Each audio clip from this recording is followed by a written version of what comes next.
ایرانی وزیر خارجہ عباس اراغچی نے کہا ہے کہ آبنۂ ہرمز کا تحفظ امریکی حملے اور بحری ناکہ بندی روکنے سے ہی ممکن ہے۔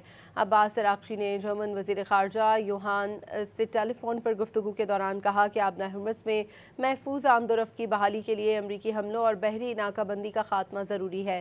ایرانی وزیر خارجہ نے جرمن ہم منصب کو عمان کے ساتھ جاری مشاورت سے بھی آگاہ کیا اور کہا کہ عمان کے ساتھ اس مشاورت کا مقصد آبنۂ ہرمز سے محفوظ بحری آمد و رفت کے لیے ایک محفوظ راستہ متعین کرنا ہے۔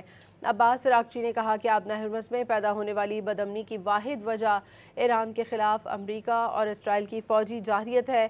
عالمی برادری کو آبنۂ ہرمز کی بندش کے نتیجے میں پیدا ہونے والی سیکیورٹی اور معاشی اثرات پر امریکی حکمران طبقے کو جواب دہ ٹھہرانا چاہیے۔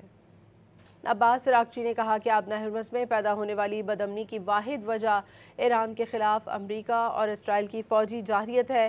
عالمی برادری کو آبنۂ ہرمز کی بندش کے نتیجے میں پیدا ہونے والی سیکیورٹی اور معاشی اثرات پر امریکی حکمران طبقے کو جواب دہ ٹھہرانا چاہیے۔